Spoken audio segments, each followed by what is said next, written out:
Kwa jina la Baba na la Mwana na la Roho Mtakatifu. Amina.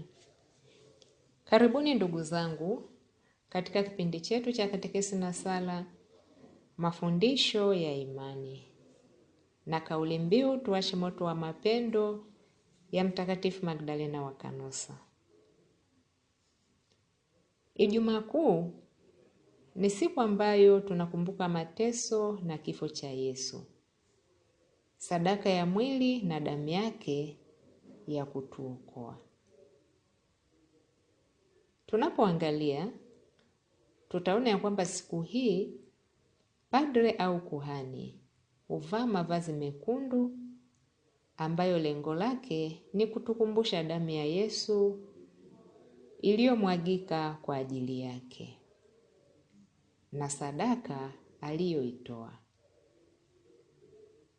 Kumbe anatufundisha nasi kujitoa sadaka.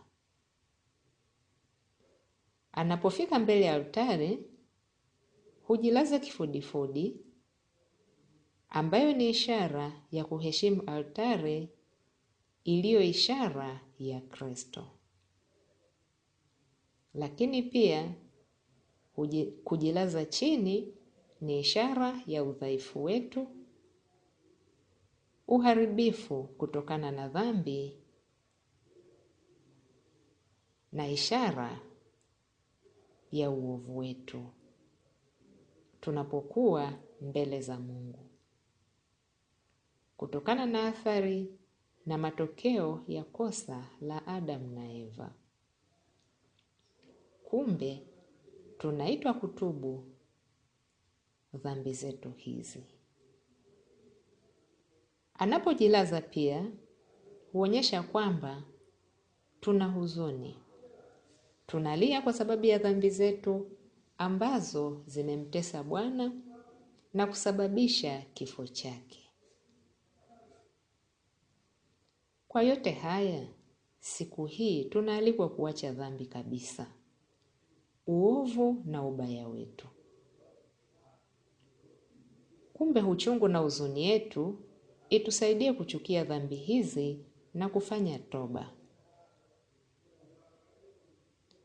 Sio tu kuumia kwa kutafakari mateso ya Kristo, halafu Kwaresima ikiisha narudi tena katika maisha yangu ya dhambi kama nilivyozoea. Toba na uongofu ni kutorudi tena dhambini, na inawezekana. Safari ya Kwaresima ya mwaka hadi mwaka basi ituletee mabadiliko ya ndani. Mateso ya Bwana kwa ajili yangu na moyo wangu uliopondeka unaompenda Mungu vitusaidie kuchukia na kuacha dhambi. Kwa kawaida tunaona kuwa altare iko wazi, imevuliwa nguo bila kufunikwa kwa kitambaa chochote, na pia tabenako inakuwa wazi bila ekaristi ndani yake. Kwa hali hii, siku hii tunapoingia kanisani hatupigi goti, bali tunainama kichwa na kutoa heshima kuelekea madhabahuni. Tabenako wazi ina maana kwamba hatuna mkombozi, tumebaki peke yetu. Pia altare tupu hii inatukumbusha juu ya Yesu kuvuliwa nguo zake zote na kuachwa bila kitu, kugawana vazi lake kwa kulipigia kura baada ya kifo chake. Nasi tunalia na kuhuzunika kwa sababu ya haya yote.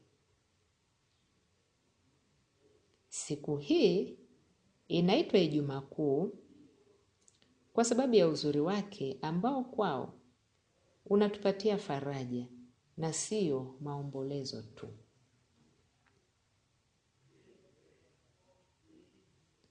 Siku hii Bwana Yesu kwa sababu ya upendo wake mkuu alitufia.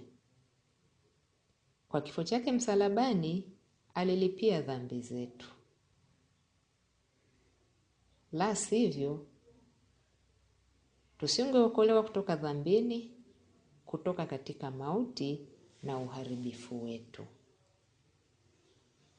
Pili, kwa kifo cha msalabani, alikamilisha kazi yake ya ukombozi ambayo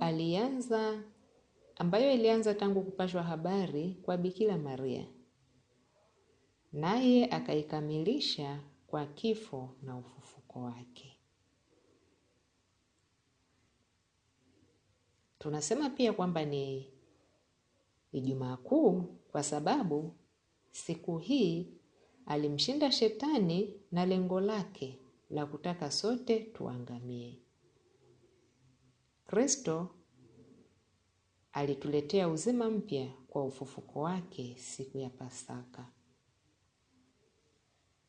Wakolosai sura ya 2 mstari wa 14 hadi wa 15. 4 ni kwamba alimheshimu Mungu Baba yake kwa kuwa mtii mpaka kifo cha msalabani. Naye Baba akamuinua na kumheshimu kwa kumfufua toka katika wafu. Yohane 12:27 hadi 28. 5 ni kwamba kwa tendo lake hili Mungu alimwadhimisha mno kwa sababu ya unyenyekevu wake na kumpa jina lililo kuu kuliko jina lingine lolote. Wafilipi sura ya 2 mstari wa 5 hadi wa 11. 6 ni kwamba kwa hivi sasa msalaba umekuwa ishara ya wokovu na sadaka ya mwana wa Mungu aliyejifanya mtu kwa ajili yake. Na msalaba si ishara ya upuuzi tena. Mathayo 27 mstari wa 54. Hizi ndizo sababu zinazotufanya kwa namna ya pekee tuheshimu msalaba na pia kuiita siku hii kuu. Tuwe pamoja kesho tunapoona kwamba licha ya kuheshimu msalaba ni kwa sababu gani tunauabudu siku hii. Kwa jina la Baba na la Mwana na la Roho Mtakatifu. Amen.